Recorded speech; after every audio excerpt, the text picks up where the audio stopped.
Assalamualaikum warahmatullahi wabarakatuh. Iki ngaji santai-santai napa muhasabah. Muhasabah itu kalau Kiai Jawa maknani itu ngoreksi diri sendiri. Jadi menghitung diri sendiri. Ini pas bidang yang saya tekuni tadi karena Habib Ahmad yang minta kemarin sama ibu siapa dari Indonesian Power itu. Ibu Lia, saya turutin sekaligus saya sambil belajar terus tentang muhasabah. Dalam konteks Indonesia, muhasabah itu sudah jadi perilaku ya.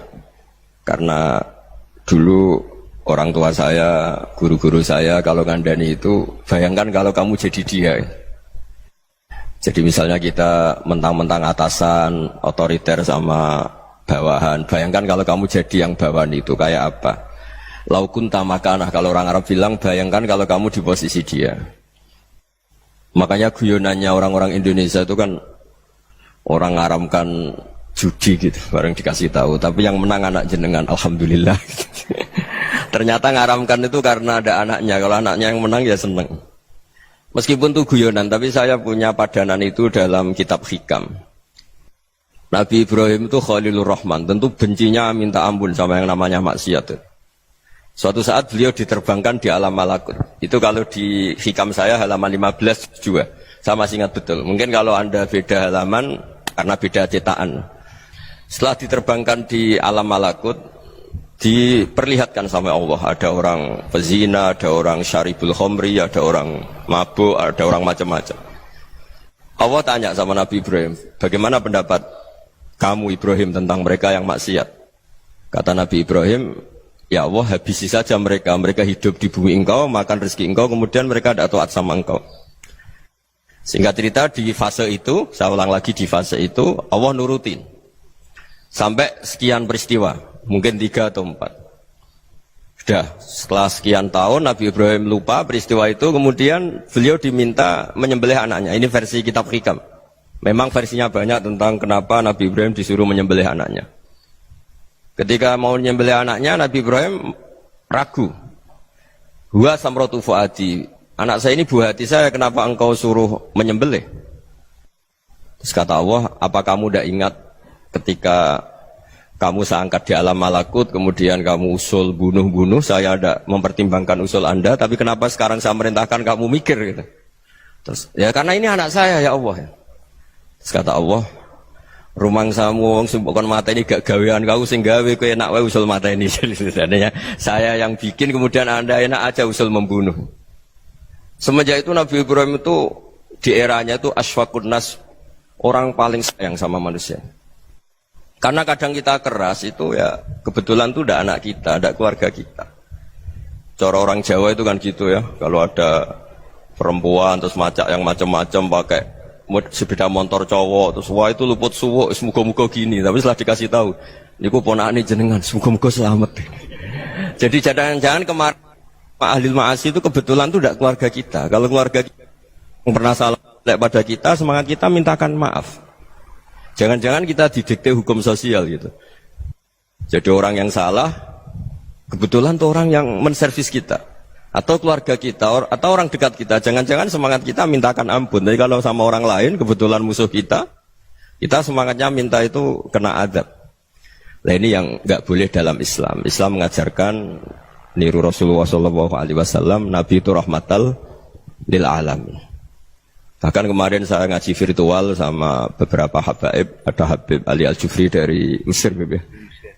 Ada Habib Alwi dari Kuitang, ada Habib Nabil Al-Musawa. Dari sekian habaib itu saya masih ingat diantaranya yang didawuhkan rahmatan lil alamin itu ketika Nabi adzahu qaumuh, disakiti oleh kaumnya, dan itu mereka masih kafir semua. Itu mereka dapat doanya Nabi, Allah mahdi qaumi fa innahum la ya'lamun. Kayak apa baiknya Nabi, orang yang menyakiti, yang melukai, tapi Nabi masih berdoa, Allah mahdi qaumi fa innahum la ya'lamun. Sayyidina Umar dapat doanya Nabi itu yakhina kana kafiran, ketika masih kafir didoakan. Allahumma aizzal Islam bi Umar. Itu ketika masih kafir. Itu pelajaran bagi kita bahwa yang sedang tidak cocok pun itu berdapat doa kita. Ya doa supaya kondisi kita baik. hari tambah baik. Karena agama ini saya berkali-kali bilang limangka nayarjuwa hawal yawmal akhir. Agama ini diperuntukkan bagi yang selalu punya harapan pada Allah Subhanahu wa taala. Saya cerita muhasabah ini tentang hubungan kita dengan Allah. Di Indonesia itu banyak orang fasik, banyak orang nakal. Ya di mana-mana orang nakal itu ya mayoritas, wa aksaruhum fasikun. Ini berkahnya harapan. Mungkin saya kira nakal sok benda, mungkin saya kira sholat sok ben sholat, mungkin sekarang belum sakhok, belum dermawan, suatu saat dermawan. Barokahnya itu kefasikan ini dianggap sementara, sedang fasik, sedang tidak benar. Karena kiai-kiai kita, para guru-guru kita, para habaib utamanya itu mesti bilang semoga husnul khotimah. Nah barokahnya doa itu semoga husnul khotimah itu menjadikan satu pola sosial. Yang sedang fasik ini masih diharapkan jadi lebih baik, jadi lebih. Sehingga kita tidak ngambil sikap ekstrim, yang ingin menghabisi atau ingin mengadili, tidak. Karena selalu kita punya harapan. Dan agama ini limangka nerjuwo hawal yawmal akhir. Bayangkan itu kalau yang nakal itu anak kamu. Pasti kamu nggak ingin kan langsung dapat azab, dapat apa. Padahal kita semua jadi tokoh ini abul kulli, bapak dari semuanya. Sehingga ketika Rasulullah SAW jalan-jalan kemudian melihat perempuan sedang menyalakan api. Kalau apinya mati ditiup, anaknya dijauhkan. Nanti kalau sudah jauh dari api, anaknya digendong lagi. Terus kata Rasulullah, matur ke semua sahabat, Aro'aitum anna hadih tarihatan waladaha alan nar. Apa kamu berpendapat bahwa perempuan ini akan melemparkan anaknya ke neraka? Tidak ya Rasulullah. Tidak akan seorang ibu melemparkan anaknya ke api. Terus kata Rasulullah, Allahu arhamu min hadih biwaladiha. Allah lebih rahman, lebih rahim dibanding orang tua ini kepada anaknya. Ini yang harus kita kenalkan terus, kita kampanyakan terus. Supaya orang hubungannya dengan Allah itu nyaman, asik. Sehingga dengan demikian selalu ada harapan bahwa yang sedang nakal ini suatu saat tobat. Kita tidak boleh menghukumi pasti begini, pasti gini. Itu tidak wilayah kita. Itu juga yang dicontohkan Rasulullah SAW. Secara lahir Nabi itu nggak berkenan sama Wahsy, karena Wahsy itu salahnya salah fatal karena membunuh ahabban nasi ila Rasulillah, yaitu membunuh Sayyid Hamzah. Jadi ketika Wahsy tobat, Nabi itu nerima tobatnya. Dan ketika beliau dengan basariyahnya nggak siap ketemu Wahsy karena harus ingat Sayyid Hamzah, basariyahnya diturutin. Oke, kamu iman saya turutin, tapi jangan sering ketemu saya. Karena kalau ketemu kamu saya masih ingat sama paman saya Sayyid Hamzah. Kita bisa ngelola seperti itu. Kita tidak cocok sama orang, bagaimanapun mereka umat Rasulullah SAW, kita tetap mencintai mereka. Misalnya kalau beda agama, mereka sama-sama orang Indonesia, kita mencintai mereka atas nama warga Indonesia. Tapi kalau misalnya potongannya ora cocok, beda kultur, bawaannya itu mangkel no coro Jawa, ya bisa diilmoni, jangan ketemu. Wong sudah tidak cocok, ingin ketemu nyari solusi. Roh ini tok seneng itu kan ya repot gitu. Ya sudah kalau nggak mati cocok ya jangan sering ketemu. Dan itu kita bisa memanage seperti itu tuh bisa. Saya berkali-kali cerita tentang Imam Syafi'i. Kalau dikasih tahu ya Imam Aba Abdillah, panggilannya Imam Syafi'i, tetangga anda ini ternyata banyak yang nggak senang anda. Jawabnya beliau senang. Ya bagus kalau nggak senang saya, ndak utang saya katanya.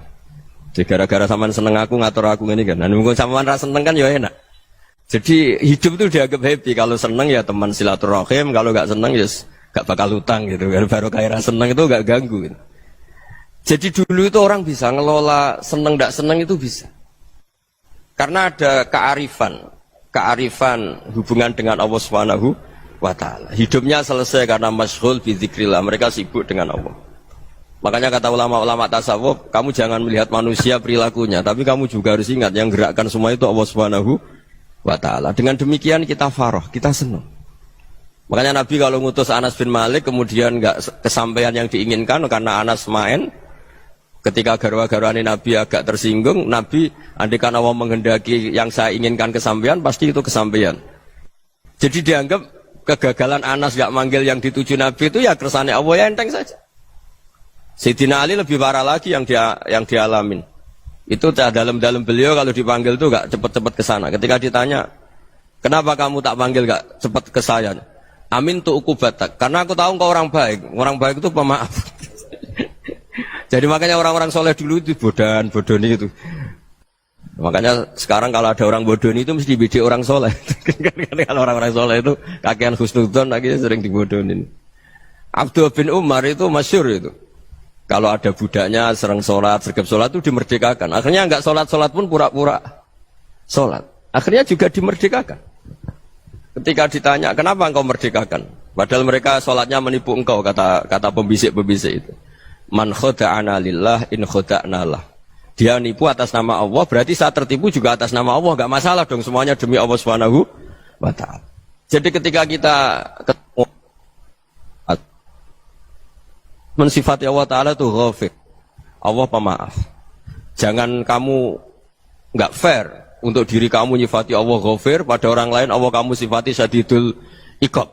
Jadi Allah kamu atur, kayak MC tadi ngatur saya. Jadi Allah itu apa? Kalau pada saya ghafir, kalau pada musuh saya syadidul iqab. Itu enggak fair. Kalau Anda punya harapan kepada Allah karena Allah Rahman Rahim, Allah ghafir, sebenarnya Allah pada musuh kita ya bisa saja Allah ghafir, bisa saja Allah Rahman Rahim. Sehingga kita melihat orang lain yang kita tidak cocok itu ya enteng saja. Itu min ummati Rasulillah sing tanaluhu syafa'atuh, tanaluhu sa'atu rahmati, tanaluhu fair. Jangan dengan kita kayak mesti dapat rahmat. Jangan orang lain kayak Allah pasti syadidul iqab. Itu tidak boleh. Sehingga ketika ada orang Badui, singkat cerita orang Badui ini kencing di masjid. Semua sahabat membentak dia. Yang enggak bentak hanya Nabi tok. Saking mangkalnya orang ini karena semua sahabat bentak kecuali Nabi. Setelah dibenarin Nabi, terus Nabi nyuruh sabbu ali dhanuban min ma'in. Setelah disucikan masjid itu, dia berdoa keras sekali.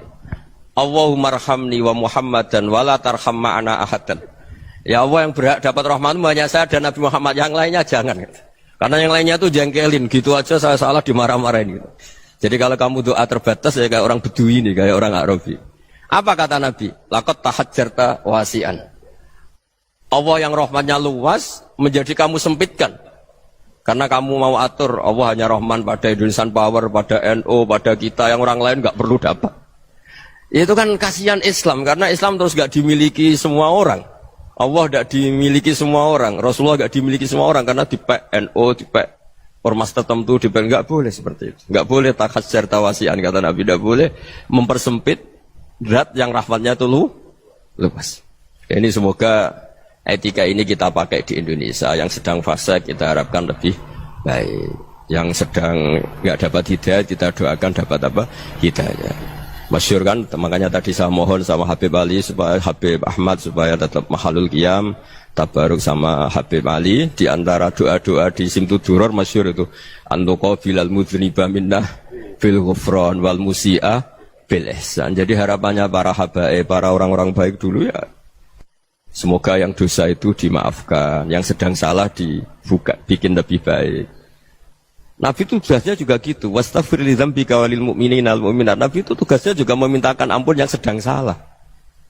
Nah ini cobalah jadi etika kita, muhasabah kita. Jadi muhasabah itu cara berpikir kita set, kita pikir ulang. Ternyata semangatnya seorang Nabi itu wastaghfir li dzambika walil mu'minat. Semangatnya itu memintakan ampun. Orang ahli tafsir tahu semua kalau Nabi itu tidak mungkin dosa. Jadi itu khitabun lin Nabi wa urida bihi ummatu, itu khitab Nabi, tapi yang dimaksud itu umatnya, karena Nabi tidak akan mengalami dzambun, tidak akan mengalami dosa.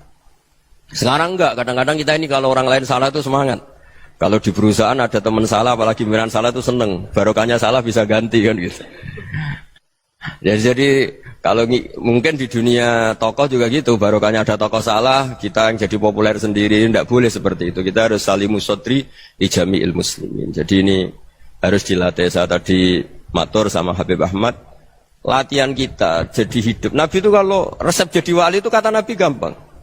Kata Nabi, kalau kamu ingin disenangin Allah, ya sudah.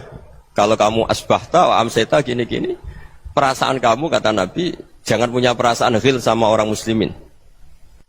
Itu sudah wadzalika min sunnati. Makanya Nabi ngendikan la yablughni ahadun an ahadin syai'an. Ada yang baca la yuballighni ahadun an ahadin syai'an. Seseorang jangan melaporkan ke saya tentang salahnya yang lain. Fa inni akhruju ilaikum wa ana salimus sadri, karena saya ingin ketemu sampean semua dalam keadaan salimus sadri, tidak punya perasaan apa-apa. Karena kalau nurutin pembisik, nurutin informasi itu ya repot, karena orang pasti sepihak. Ada kiai yang top, datang ke kampung-kampung ning desa-desa. Kata yang seneng itu punya akhlak. Wah itu bagus orang besar datang ke kampung-kampung. Kata yang enggak seneng, wah itu jobnya kayak kecil kok diambil, itu kan ya kasihan itu kan sudut pandang.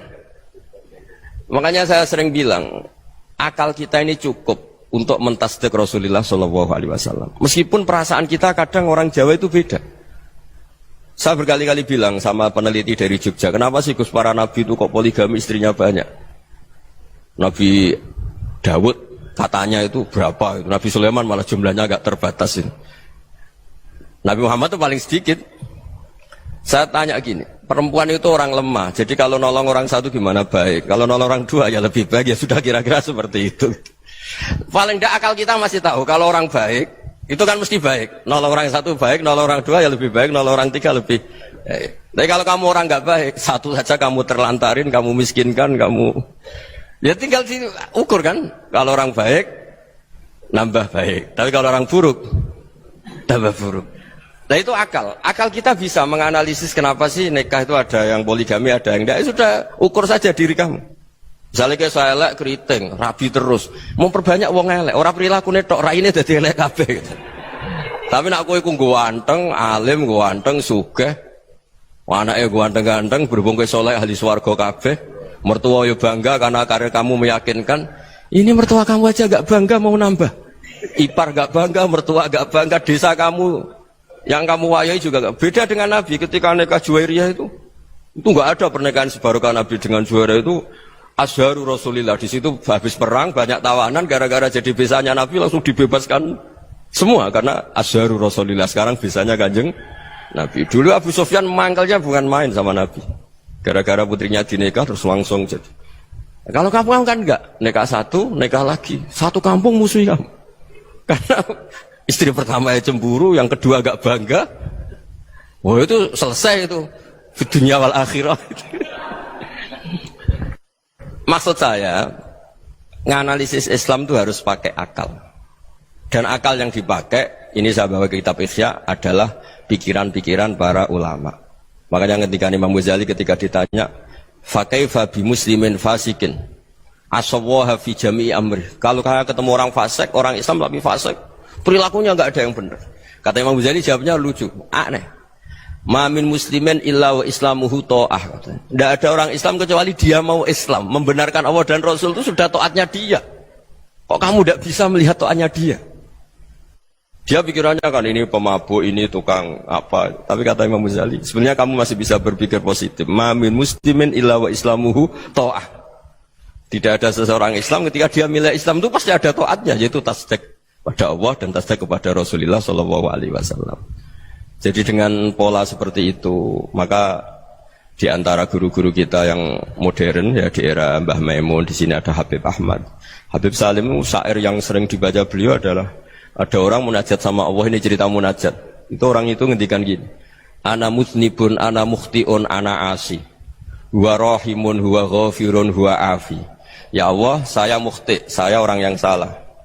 Ana mutnib, saya orang yang dosa. Ana asin, saya sering maksiat. Tapi engkau ya Allah, engkau ghafir, pemaaf. Engkau rahim, maha pengasih. Engkau afin, yang mudah memaafkan. Kata orang ini, ya agak kurang ajar, tapi saking senengnya sama Allah. Qobal tuhunna salasatan bisalasat. Ya gini saja ya Allah, sifat engkau diadu dengan sifat saya. Engkau Tuhan, Gusti, enggak boleh kalah katanya. Terus wasatah liban ausofu ausofi, dan engkau pasti pemenangnya gitu. Jadi ada orang rayu Allah dengan cara seperti itu ya ada ya. Saya ini manusia, salah saya banyak. Engkau ampunannya banyak. Engkau Tuhan, Gusti, enggak boleh ampunan Anda, ampunan engkau kalah dengan salah saya. Enggak boleh Tuhan kok kalah. Jadi untuk supaya orang punya harapan gitu. Banyak juga wali-wali yang jadab ketika datang ke makam Rasulullah SAW. Itu kalau dongo ya agak kacau sebetulnya, cara syariat agak kacau. Ya Allah, engkau punya dua pilihan. Jika engkau menjadikan saya soleh, surah habibu, yang senang kekasihmu, yaitu Rasulullah SAW. Tapi jika engkau menjadikan saya fasik, surah aduuk, yang senang itu setan. Monggo jenengan mau menyenangkan kekasih jenengan, mau menyenangkan musuh jenengan, monggo. Jenengan bebas kok memilih. Nah, mestinya Allah ya senang menyenangkan kekasihnya. Jadi ya, intinya Allah dipaksa untuk menjadikan dia orang soleh gitu. Jadi kayak kemarin itu Pak Bu siapa yang kesini itu, kuliah ke sini itu sama Habib Ahmad. Saya pertama nggak mau, lama-lama Habib Ahmad. Ini gimana Gus? Orang taunya saya dekat jenengan, kalau nggak kasil saya waduh, Beb. Ini kayak doanya wali yang tadi. Nggak punya pilihan, Beb. Nggak ada pilihan. Ini. Jadi saya mohon muhasabah itu dimulai cara berpikir. Makanya di sini sebetulnya teks ini supaya dapat barokahnya Ihya. Ini kitab yang disenangi para habaib, para ulama. Sebetulnya teks di muhasabah itu redaksinya gini ya, yang lengkap. Hasibu anfusakum qabla an tuhasabu wa zinuha qabla an tuzanu wa tahayya'u lil ardil akbar. Jadi ada kata wazinu, jadi ukur. Perilaku Anda ini diukur, ditakar. Misalnya kita sebagai suami kan ya punya hal-hal yang kita tidak ideal. Cara wong Jawa mesti pesek. Cara rezeki ya pas-pasan itu. Dan kita juga kalau, makanya agak boleh tanya istri begini, apa saya cinta pertama Anda? Pasti Anda kecewa. Orang jadi istri hanya korban terakhir gitu. Sudah. Karena orang kalau ngelamar kemana-mana gak jadi istri itu pasti korban terakhir gitu. Jarang istri pilihan pertama, jarang. Ayo semua yang nikah. Rata-rata itu pilihan Anda pertama Pak, dari sekian ditolak di mana-mana terus.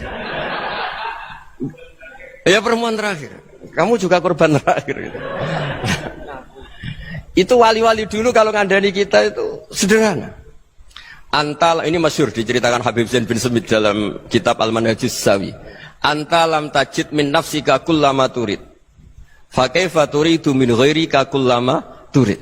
Kamu yang ingin ideal saja kamu tidak menemukan pada diri kamu untuk menjadi ideal. Kamu kan ingin ganteng, ingin punya uang banyak, ingin perilaku Anda sempurna. Anda saja yang punya keinginan tidak bisa mewujudkan keinginan Anda sendiri. Fa kaifa turidu min ghairika ma turid. Jadi antalam tajid min nafsika kullama turid. Fa kaifa turidu min ghairika kullama turid. Kamu yang punya keinginan saja. Misalnya saya ingin punya uang banyak, perilaku saya selalu benar, gak pernah salah. Loh, saya yang ingin saja dengan diri saya gak bisa untuk benar terus. Kok kamu berharap orang lain selalu benar? Jadi antalam tajid ya sama. Kalau kamu menuntut istri kamu itu ramah, neriman, apa kamu neriman sama wajah istri Anda gitu? Engko ya pola ning dindi jajaki sana jajaki sini, kamu sendiri ndak kona apa. Jadi itu nasihat yang luar biasa. Antalam tajid min nafsika kullama turid, fa kaifa turidu min ghairika kullama turid. Kamu mau menghormati semua orang, ndak mau kan? Kemudian Anda berharap semua orang menghormati kamu. Kamu tidak ingin kan orang lain semua menghujat kamu. Sementara kamu enak aja menghujat orang lain. Makanya Rasulullah SAW luar biasa ketika bikin kaidah sosial. Apala yu'minu ahadukum hatta yuhibba li akhihi ma yuhibbu li nafsihi. Jadi kalau ukuran iman itu sederhana. Kalau sesuatu itu baik, nyaman bagi Anda, ya bayangkan itu pada teman Anda. Misalnya Anda bangun tidur sudah acak-acakan, nggak punya uang, utang jatuh tempo, kan nggak ingin ketemu orang. Ya kamu jangan bertamu ke jenis ini karena dengan kamu yang alami juga gak siap ketemu orang. Makanya ada Habib Alim itu dilapuri sama seseorang. Beb, dulu teman saya itu ketika saya kaya itu sering main ke saya. Setelah saya miskin, mereka tidak main ke saya. Kata Habib itu bagus, sunah begitu itu bagus. Coba kalau kamu dulu kaya, teman kamu main kan kamu gaya. Di rumah ada makanan, bisa hormat tamu. Setelah kamu miskin jadi buruh manol di pasar atau buruh bikin boto, teman kamu datang, malu enggak kamu? Mendingan gak datang gitu.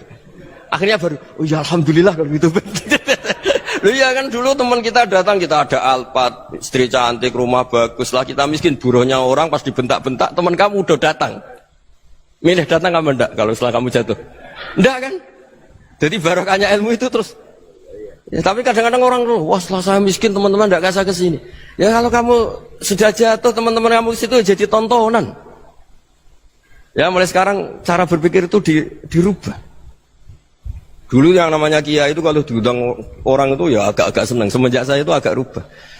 Mengundang kiai, ngatur kiai itu tak haram-haramkan ya ada lumayan lah sekarang itu sudah mulai agak beretika. Dulu itu ngundang tuh tanggalnya ditentukan, jamnya ditentukan. Enggak mikir apa kiai saat itu nganggur, enggak. Punya wadifah, enggak. Dia milih tanggal yang dia nganggur, enggak mikir masa itu kiainya nganggur apa. Enggak. Ya saya hanya cerita aja, kamu tersinggung ya monggo, boten nggih monggo itu kan. Jadi saya mohonlah supaya tadi saya juga matur ke Habib Ahmad. Jadi untuk orang merasa ikut sunnah Rasul itu gampang sekali kata Sayyid Muhammad. Dulu Nabi berpakaian ala daerahnya. Kalau mikot ya pakai mikotu baladi. Karena Nabi orang Madinah dan beliau berdomisili di Madinah ya misalnya mikotnya dari Bir Ali misalnya. Tapi kalau anda orang kawasan Tanim mau umroh ya dari Tanim. Misalnya kawasan Jirona ya dari Jirona. Artinya apa? Kamu ngambil mikot karena Nabi mikot misalnya dari Bir Ali. Bukan berarti kamu harus seperti Nabi di Bir Ali. Kamu orang Mekah misalnya kamu orang Tanim. Orang ya harus dari mikotu apa? Baladi. Sama, makanya di fikih-fikih itu kalau teknik anak, Nabi orang Arab, halawiyatnya kurma ya kurma. Kalau orang Jawa sedegan, semua podo-podo. Ya, podo-podo manis. Jadi ini tabaruk sama Sayyid Muhammad, ini ada murid beliau, Habib Ahmad, saya baca. Supaya orang itu merasa ikut Nabi itu gampang sekali. Ini saya baca ya di halaman, tadi disaksikan Habib Ahmad, 433 di kitab, apa begini? Manhajus salaf fi fahmin nusus. Itu kata Sayyid Muhammad wa kanat sunnatu Rasulillah annahu yat'amu ma yajiduhu fi ardi wa yalbasu ma yajidu wa yarkabu ma yajidu mimma abahu wa ta'ala. Faman istamala ma yajiduhu fi ardi fa huwa al-muttabi' lis-sunnah. Kama annahu hajjal baita min madinati. Faman hajjal baita min madinati nafsihi fa huwa al-muttabi' lis-sunnah wa illam takun hadhil madinatu tilka. Jadi intinya misalnya Nabi dulu itu ngasih sedekah kepada fakir miskin ya pakai dinar, dirham. Ya kalau orang misalnya sedekah pakai rupiah ya sudah ikut sunnah Nabi. Jangan, lu Nabi pakai dinar loh, kamu kok pakai rupiah. Dulu dinarnya Nabi udah ada tulisannya Bank Indonesia, kamu kok ada tulisannya Bank. Ya tidak ada seperti itu. Ya jadi misalnya Nabi sedekah pakai tamar atau pakai al-aqid, ya kita pakai beras, pakai apa. Supaya orang tuh bahwa Rasulullah itu milik kafatal linnas, milik semuanya. Sehingga merasa ikut sunnah Nabi itu ya semuanya. Makanya dulu Mbah Mun kalau motivasi saya supaya bombong, kalau orang Jawa bilang bombong. Wong Jawa itu mesti ono wong alim. Beliau menyontohkan Mas itu Mbah Fadol, Senori, Mbah Ihsan Jambes. Itu bisa ngarang-ngarang kitab luar biasa. Padahal beliau bukan orang Arab. Imam Sibawa itu orang Persia, Imam Ghazali orang Tus itu juga ikut Persia.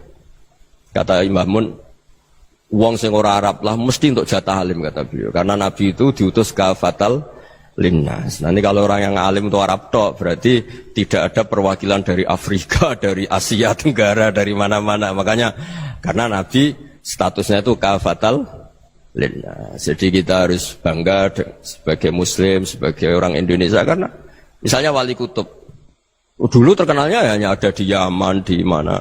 Ternyata pernah ada juga di Indonesia dan seperti Habib Abu Bakar Segaf Gresik. Jadi ya artinya kan tetap orang Indonesia meskipun beliau dzurriyyah Rasul kan ya sudah orang apa? Orang Indonesia. Dzurriyyahnya Habib Ali Simtuduror sekarang di Solo. Jadi Indonesia juga dapat alawin banyak dari Sadatin al-Alawin juga banyak.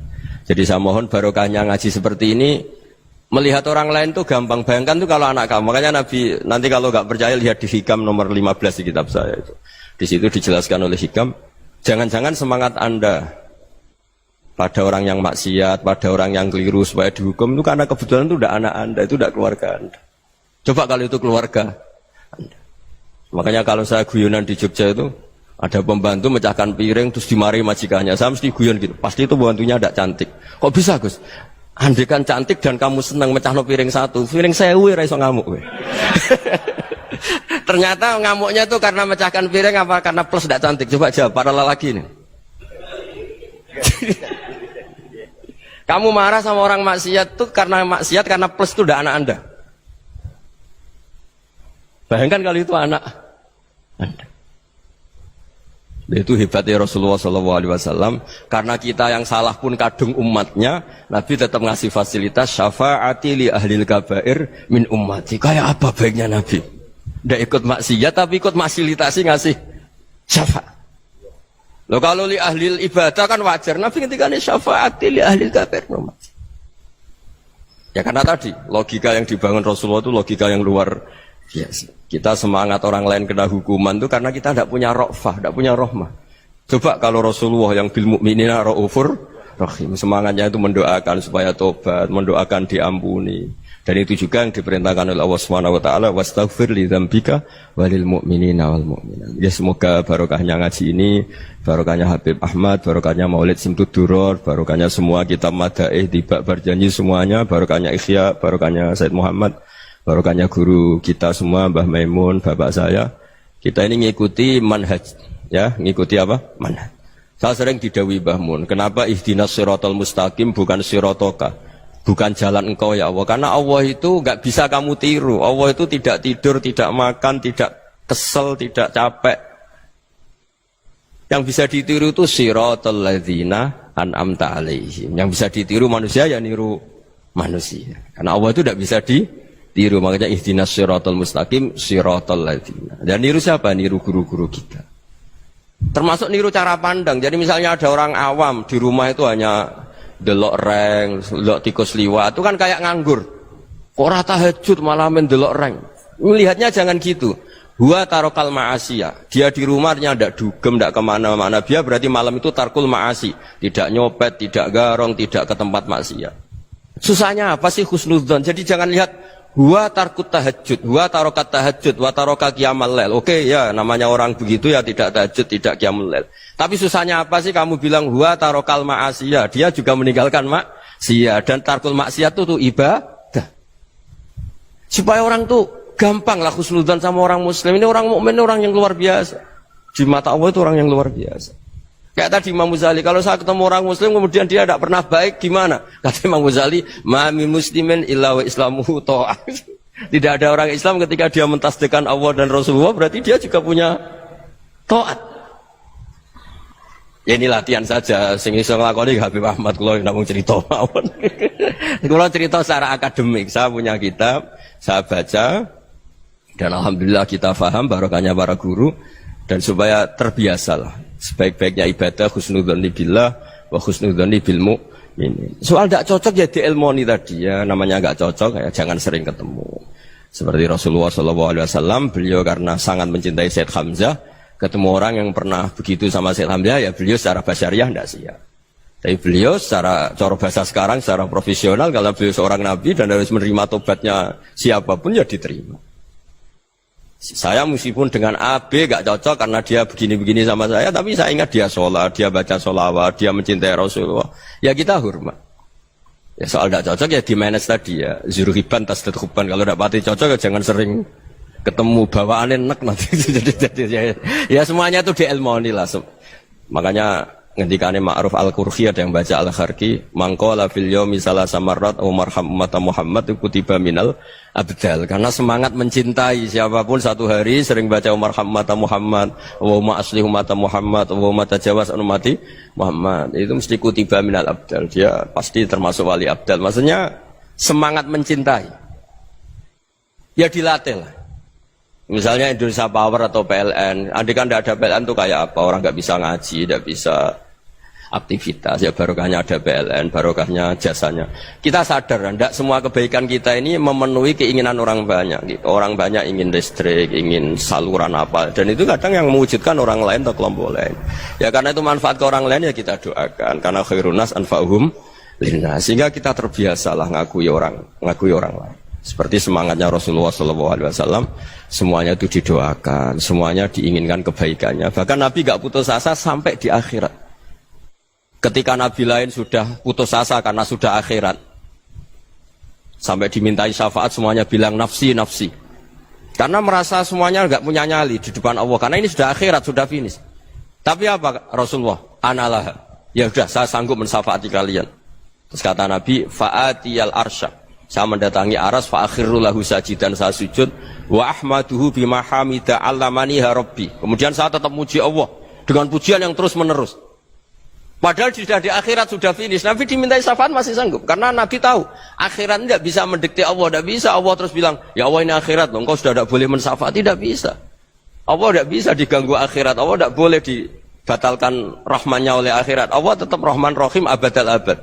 Dan Nabi tahu itu. Makanya kata para ulama, fa Muhammadun ahmadu min ghairihi. Jadi Nabi Muhammad namanya dua, yang terkenal. Sebenarnya banyak yang terkenal dua, Muhammad sama Ahmad. Ketika Nabi punya nyali memuji Allah di akhirat atau sudah di akhirat, Itu fa Muhammadun ahmadu min ghairi. Ketika nabi lain sudah tidak punya nyali muji Allah karena sudah akhirat, Nabi Muhammad tetap berani muji Allah di saat seperti itu. Makanya ahmadu di situ kata ulama itu af'al tafdil. Fa Muhammadun ahmadu min ghairi. Kanjeng Nabi lebih memuji Allah di saat yang nabi lain sudah tidak punya nyali untuk muji Allah di saat itu. Makanya kata Nabi fa akhiru lahu sajidan wa ahmaduhu bi mahamida 'allamaniha rabbi. Akhirnya setelah lama gitu terus Allah ngendikan ya Muhammad irfa' ra'sak wasal tu'tah wasfa' tusyaffa. Sudah Muhammad, angkat kepala kamu minta apa saya turutin, dan kalau kamu ingin mensyafaati umatmu saya beri hak napa? Syafaat. Nah, semoga semangat itu juga menjadikan kita munajat bahwa rahmat Allah tidak terbatas, harapan juga tidak terbatas. Mungkin yang sedang nakal ya kita katakan sedang, jangan terus kamu pastikan wah ini mesti suul khotimah, mesti tidak orang baik. Tidak, agama ini liman kana yarjuha wal yaumal akhir, selalu bagi yang punya harapan. Ya, mugi-mugi dapat barokah semua. Matur dengan kata wassalamualaikum warahmatullahi wabarakatuh.